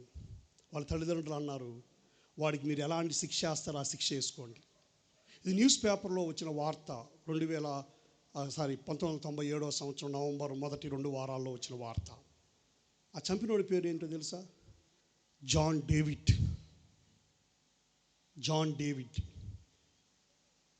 మన పేర్లు బాగుంటున్నాయి. యవన సహోదరి, యవన సహోదరుడా, నీ పేరు బాగుంటుంది, నీ బతుకు ఎలాగుంటుంది, నా బతుకు ఎలాగుంటుంది. నువ్వు బైబిల్ తీసుకొని వాక్యం చెప్పాల్సిన పని లేదు. నీ బ్రతుకే ఆయనను ప్రచురం చేస్తుంది. హల్లెలూయా. నీ బ్రతుకే నీ కాలేజీలో నీ తోటి యవనస్తుల మధ్య ఆయనను ప్రచురం చేస్తుంది. ఈరోజు మీ ముందు నిలవబడిన ఇదే ప్రేమ్ కుమార్, బిషప్ అని పిలువబడుతుంది ఇదే ప్రేమ్ కుమార్. చిన్నప్పటి నుంచి నా తల్లిదండ్రులు నన్ను సండే స్కూల్కి పంపించారు. సండే స్కూల్కి వెళ్ళేవాడిని, అన్నిట్లో ముందుండేవాడిని, అందరికంటే ముందెళ్ళేవాడిని. నా 6వ తరగతికి వచ్చేసరికి 10వ తరగతి వాళ్ళతో పోటీ పడి క్విజ్లు అన్నిట్లో ఫస్ట్ ప్రైజ్ తెచ్చుకునేవాడిని. కానీ నా 8, 9, 10 తరగతులు వచ్చేసరికి సండే స్కూల్ జీవితం వేరు, నా స్కూల్ జీవితం వేరు. కనీసం నా ఇంట్లో వాళ్ళకు కూడా తెలియదు నా స్కూల్ జీవితం ఏంటో, నా నోటి భాష ఏంటో.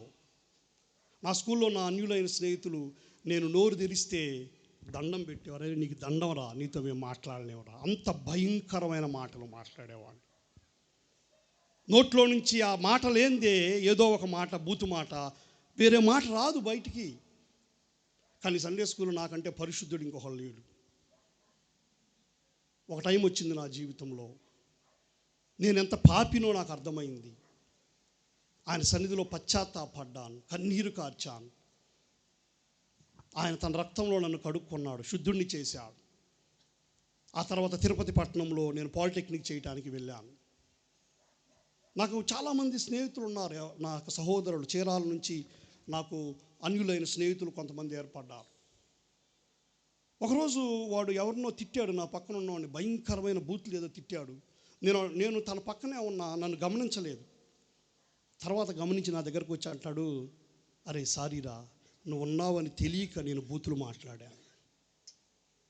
నేను ఎందుకు ఈ మాట చెబుతున్నానో తెలుసా? ఎస్, ఒకప్పుడు మనము చచ్చిన వారమే, ఒకప్పుడు ఆ లోకంలోనే బతికాం, ఒకప్పుడు మోసగాళ్ళుగా బతికాం, ఒకప్పుడు తప్పిదాలు చేసేవాళ్ళంగా బ్రతికాం. కానీ ప్రభువును నమ్మిన తర్వాత, ఆయన మనల్ని రక్షించిన తర్వాత, ఆయన బిడ్డలంగా మారిన తర్వాత, మన జీవితంలో మార్పుని మన ఇరుగు పొరుగు వారు చూడలేకపోతూ ఉన్నారంటే, ఆ యొక్క రూపాంతరపు జీవితాన్ని నీవు నేను జీవించలేకపోతూ ఉన్నామంటే, ఇంకా ఎక్కడో మనము ప్రభువులోనికి వచ్చే విషయంలో ఎక్కడో తప్పు జరుగుతూ ఉంది. ఈ రాత్రి వేళ నిన్ను ఆయన ఒక సాధనముగా, ఆయన యొక్క గుణలక్షణములను ప్రచురము చేసే ఒక సాధనముగా ఉండాలని దేవుడు నిన్ను నన్ను కోరుకుంటూ ఉన్నాడు. ప్రియ తల్లి, నీ ఇంటిలో నువ్వు ఎలాంటి సాక్ష్యం కలిగి ఉన్నావు? మా అమ్మగారు చర్చిలో అన్ని పనులు బాగా చేస్తారండి, కానీ ఇంటిలో ఏంటి నీ సాక్ష్యం? నీ భర్త దగ్గర ఏంటి నీ సాక్ష్యం? చాలామంది చర్చిలో ఉన్న సాక్ష్యం ఇంట్లో ఉండదు. ఆ సాక్ష్యం చర్చిలో ఉన్న సాక్ష్యం అత్తమామల దగ్గర ఉండదు. ఆ సాక్ష్యం చర్చిలో ఉన్న సాక్ష్యం కోడల దగ్గర ఉండదు, అత్తలకి సాక్ష్యం. చర్చిలో చేసే ప్రార్థన, ఒకసారి ప్రార్థన చేస్తే టాపులు వేసిపోద్ది, కానీ ఇంటికి వెళ్తే ఆమె కోడలో ఆమె అత్తో ఆమెను గురించి మంచి చెప్పగలదా? ఏది మన సాక్ష్యం? మన ద్వారా ఏమి అక్కడ నేర్పిస్తూ ఉన్నాం? ఇంకొక 3 మాటలు చెప్పి నేను ముగించి వేస్తాను. దేవుని యొక్క వాక్యంలో తెస్సలోనిక సంఘం ఉంది. నేను బైబిల్ కూడా మూసేస్తున్నా, ఎందుకంటే మిమ్మల్ని ఇంకా నా తర్వాత ఇంకొక సేవకులు ఉన్నారు. బైబిల్ మూసేస్తే తొందరగా ముగిస్తానని అర్థం. తెస్సలోనిక సంఘం ఉంది. తెస్సలోనిక సంఘానికి పౌలు సువార్తకి ఆ ప్రాంతానికి వెళ్ళినప్పుడు, పట్టణానికి, అపోస్తల కార్యాలు 17వ అధ్యాయం ఇంటికి వెళ్ళిన తర్వాత చదవండి. ఆ తెస్సలోనిక పట్టణంలోనికి వెళ్ళాడు, సమాజ మందిరంలోనికి వెళ్ళాడు, యేసుక్రీస్తుని గురించి ప్రకటించాడు. ఆడ కొంతమంది ప్రభువుని అంగీకరించారు. అయితే ఆ తర్వాత ఆ పౌలు సువార్త ద్వారా ఈ విధంగా వీళ్ళు ప్రభువుని నమ్ముతున్నారని ఆయన్ని తరివేశారు అక్కడి నుంచి. బైబిల్ ఏమని రాయబడుతుందంటే, అక్కడ ఆయన పని చేసింది 3 విశ్రాంతి దినములు వారితో తర్కించుచూ ఉండెనని రాయబడింది. అక్కడ 3 విశ్రాంతి దినములు వారితో తర్కించుచూ ఉండెనని రాయబడింది. అయిపోయింది. ఆ తర్వాత ఆయన చంపాలని ప్రయత్నం చేశారు. యేసోని ఇంట్లో నుంచి ఆయన తప్పించారు, పంపించేశారు. అయిపోయింది. తర్వాత కొంతకాలానికి తెస్సలోనిక సంఘము, ఆ చిన్న పట్టణము, అప్పుడే ప్రభువుని అంగీకరించిన ఆ యొక్క పిల్ల సంఘం అని చెప్పండి, అప్పుడే పుట్టిన సంఘం అని చెప్పండి, దానికి రాస్తూ 3 విషయాలు వాళ్ళతో తెలియజేస్తున్నాడు. 6వ వచనంలో 6, 7, 8 వచనాల్లో 2 విషయాలు, 10వ వచనంలో 3వ విషయం రాస్తున్నాడు. వాళ్ళని మెచ్చుకుంటూ రాస్తున్నాడు. 6వ వచనంలో ఏమని రాస్తూ ఉన్నాడంటే, చూడండి ఒకసారి, బైబిల్ తెరిచిన వాళ్ళు చదవండి. పరిశుద్ధాత్మ వలన కలుగు ఆనందముతో గొప్ప ఉపద్రవమందు మీరు వాక్యం అంగీకరించి మమ్మును ప్రభువును పోలి నడుచుకునే వారైతే. మొట్టమొదటి వాళ్ళ గురించి ఏమని సాక్ష్యం చెప్తున్నాడో తెలుసా? పరిశుద్ధాత్మ వలన కలుగు ఆనందంతో గొప్ప ఉపద్రవము. గొప్ప ఉపద్రవం అంటే శ్రమలు, హింసలు. ఆ శ్రమలు అంటే ఏంటో, హింసలు అంటే ఏందో మనకు తెలియదు.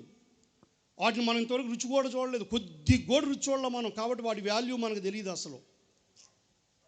తప్పు చేసినోడిని లేక సువార్త ప్రకటించొద్దంటే ప్రకటించిన వాడిని రాళ్ళ తీసుకొని కొట్టేవాళ్ళు, కొయ్యకు కట్టేసి తగలబెట్టి పడేసేవాళ్ళు. లేదా ఒక చచ్చిపోయిన జంతువుని తీసుకొని దాని చర్మాన్ని ఒలిసేసి వీడికి కాళ్ళు చేతులు కట్టి ఆ యొక్క జంతువు చర్మంలో వీడిని పడేసి ఆ చర్మాన్ని మొత్తం కుట్టేసి మిట్ట మధ్యాహ్నం ఆ యొక్క మంచి ఎండలో వాడిని పడేస్తే ఆ ఎండకు చర్మం కుంచుకొని పోతూ ఉంటే లోపల ఉన్నవాడు ఊపిరాడక చచ్చిపోయేవాడు. అలాంటి శ్రమల మధ్య వీళ్ళు ఏం చేశారంట? ప్రభువును మమ్మును పోలి నడుచుకున్నవారుగా ఉన్నారు. మొదటిది, వీరు ప్రభువును పోలిన సంఘముగా ఉన్నది. ఎన్ని కష్టాలు వచ్చినా, ఎన్ని ఇబ్బందులు వచ్చినా ప్రభువుని పోలి నడుచుకునే సంఘం, ఆయన బోధలను అనుసరించి నడుచుకునే సంఘం, ఆయన యొక్క జీవన విధానాన్ని అనుసరించి నడుచుకునే సంఘం మొదటిది. రెండోది ఏమంటారో తెలుసా? రెండోది 7వ వచనం 8వ వచనం చదివినట్లయితే, మీరు అనేకులకు మాదిరి అయి ఉన్నారు అని రాస్తూ ఉన్నారు. ఎవరెవరికి మాదిరి అయి ఉన్నారు? ఒకసారి చదవండి అదే వచనాన్ని ముగించి. కాబట్టి మాసిదోనియాలోను అకయలోను విశ్వాసులందరికీ మాదిరి అయితిరి. రెండోది వాళ్ళ గురించి చెప్తూ, మీరు మాదిరికరమైన జీవితాన్ని, మీరు మమ్మును పోలి నడుచుకున్నారు, ఇతరులు మిమ్మును పోలి నడుచుకునేటట్లు మీరు జీవించారు. ఎక్కడంట? మాసిదోనియా అనేది ఒక పెద్ద ప్రాంతము. అందులో కేవలము తెస్సలోనిక అనేది ఒక చిన్న ఊరు, ఒక పట్టణం. అది ఆ మాసిదోనియా అనే ప్రాంతంలోనే కాకుండా పక్కన ఉన్న అకయ అనే ప్రాంతంలో కూడా మిమ్మును గురించిన సాక్ష్యము మేము వింటూ ఉన్నాం. మేము ఎక్కడికి వెళితే అక్కడ మీ గురించి మాట్లాడుకుంటూ ఉన్నారు.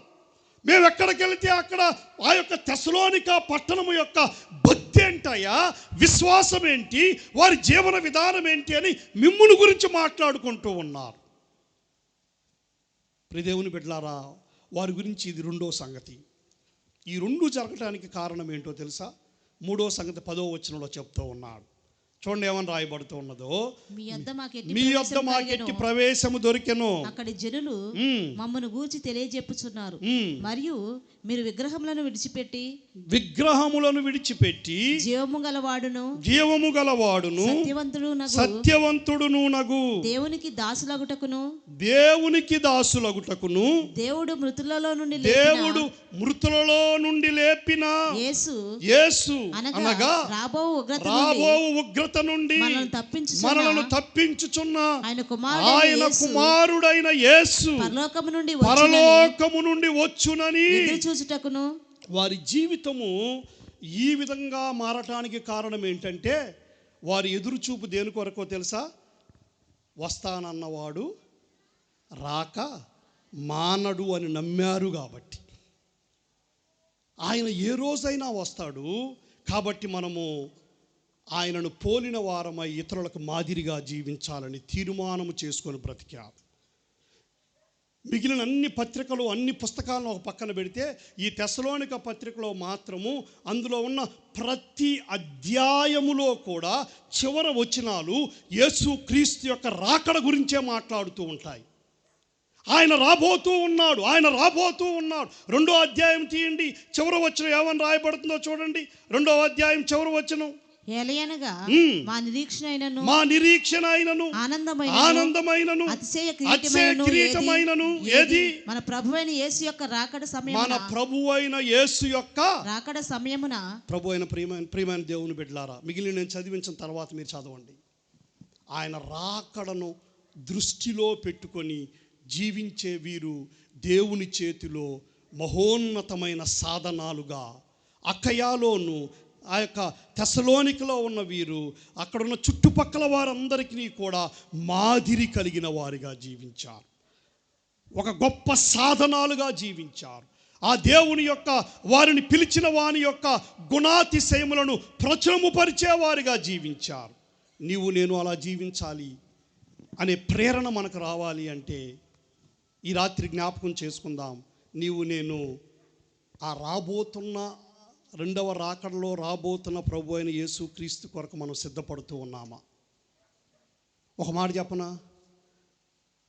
క్రిస్మస్ పండగ చేసుకోవడానికి బాగా సిద్ధపడతాం. వాస్తవానికి దానికి సిద్ధపడాల్సిన పనే లేదు బైబిల్ ప్రకారం. అయితే క్రిస్మస్ పండగకి ఎవరు సిద్ధపడాలి? ఆయన పుట్టక ముందు ఉండోళ్ళు సిద్ధపడాలి.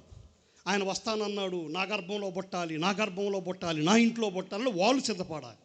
ఆయన ఆల్రెడీ పుట్టేశాడు, మనందరికీ రక్షణ తీసుకొని వచ్చాడు. మనం క్రిస్మస్కి ఏమో 4 రోజుల నుంచి సిద్ధపడతాం. అసలు దానికి దేనికి సిద్ధపడమన్నాడు ఆయన? ఇదిగో నేను త్వరగా వచ్చుచూ ఉన్నాను.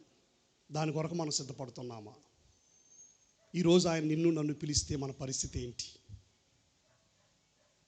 ప్రభునందు ప్రియ సంఘమా, ప్రియ దేవుని బిడ్డలారా, పౌలుని ఒక రకంగా హింసకుడు, దూషకుడు, దుర్మార్గుడు, తనను తానే చెప్పుకుంటూ ఉన్న మాటలు ఇవన్నీ, అలాంటి వాడిని దేవుడు గొప్ప సాధనముగా వాడుకున్నాడు.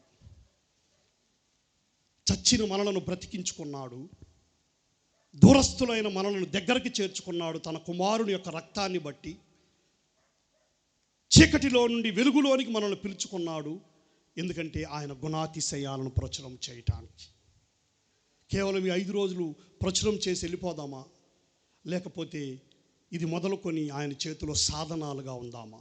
ఎప్పుడు ఉండగలమంటే నీవు నేను ఎదురు చూస్తున్న ఆయన రాకడ ఖచ్చితమైతే, అది మనం నిశ్చయముగా నమ్మిన వారమైతే, నీతో నాతో మా ఇరుగు పొరుగు వారు, నా స్నేహితులు, నా బంధువులు, నాకు తెలిసిన వారందరూ కూడా ఆ పరలోక రాజ్యానికి రావాలి అనే ఒక భారము, యేసు క్రీస్తునకు ఉన్న ఆ భారము, లేక పౌలుకున్న ఆ భారము నీకు నాకు ఉన్నట్లయితే మనము కూడా ఆయనకు మనం సమర్పించుకుందాం. ఈ రాత్రి వేళ ఆయన చేతిలో గొప్ప సాధనాలుగా వాడబడదాం. తలలో ఉంచుదాం, ప్రార్థన చేసుకుందాం. మన జీవితాన్ని దేవునికి సమర్పించుకుందాం. దేవానికి స్తోత్రాలు తండ్రి, మీ యొక్క మాటలను బట్టి. అవునయ్యా, ఒకప్పుడు నా బ్రతుకు చచ్చిన బతుకే తండ్రి. ఒకప్పుడు నా బ్రతుకు నాయన చచ్చిన బ్రతుకే. నీకు దూరస్తుడిగా ఇష్టానుసారమైన జీవితాన్ని జీవించాను, చీకటి బ్రతుకు బ్రతికాను. నేను ఏమి చేస్తున్నానో తెలియకుండా బ్రతికేశాను. కానీ ఈరోజు నీకు సమీపస్తుడిగా చేసుకున్నావు. దేవా, నీ కోసం నేను జీవిస్తానని మనం ప్రార్థన చేయగలమా? యేసయ్యా యేసయ్యా నేనుండలేను బ్రతుకలేనయ్యా, క్షణమైనను లేక నే బ్రతుకలేనయ్యా. యేసయ్యా యేసయ్యా నేనుండలేనయ్యా, క్షణమైనను లేక నే బ్రతుకలేనయ్యా. నీ చేతిలో నుండి నన్ను ఎడబాపు వారెవరు, నీ ప్రేమలో నుండి నన్ను ఎడబాపు వారెవరు.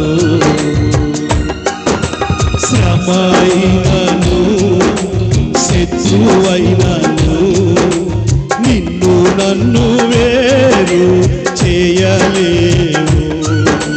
శ్రమైనను శత్రువైనను నిన్ను నన్ను వేరు చేయలేవు. యేసయ్యా యేసయ్యా నేనుండలేనయ్యా, యేసయ్యా యేసయ్యా నేనుండలేనయ్యా, క్షణమైనను లేక నే బ్రతుకలేనయ్యా, క్షణమైనను లేక నే బ్రతుకలేనయ్యా. నీ చేతిలో నుండి నన్ను ఎడబాపు వారెవరు.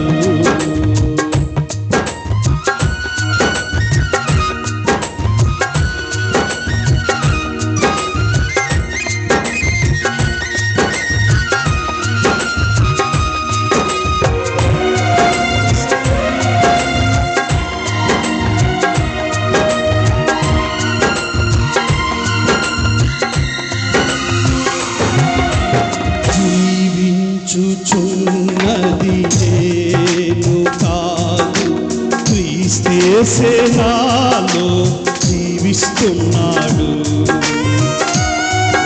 అందరం చెప్పగలవా ఈ మాట?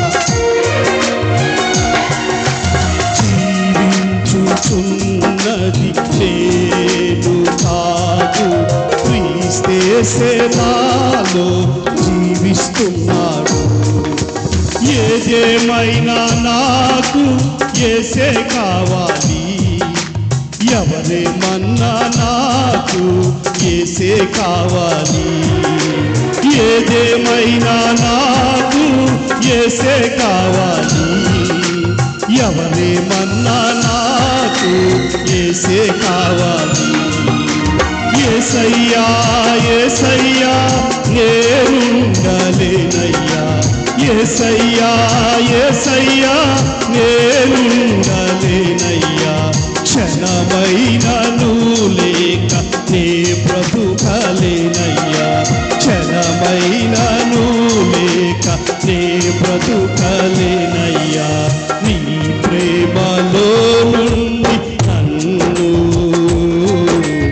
ఎడబాపు వారెవరు. ఉన్న స్థలంలో అందరము లేచి నిలవబడదామా? మీరున్న స్థలంలో లేచి నిలవబడదాం. నాతో కలిసి మీరు ఏకీభవించగలరా? మన హృదయాలను ఆయనకు సమర్పించుకుందాం. ఇంతకాలం నువ్వు క్రైస్తవుడుగా క్రైస్తవురాలుగా పేరు చెప్పుకొని బ్రతుకుతున్నావేమో, ఇక నుంచి ఆయనను చూపిస్తూ బ్రతకడానికి ఆయన మనకు సహాయం చేసేవాడిగా ఉన్నాడు. నీ చిత్తం చేయుట నాకు ఆనందం, నీ ప్రతి మాటకు లోబడి ఉంటాను. అందరూ నాతో కలిసి ఈ మాటలు చెప్పగలరా?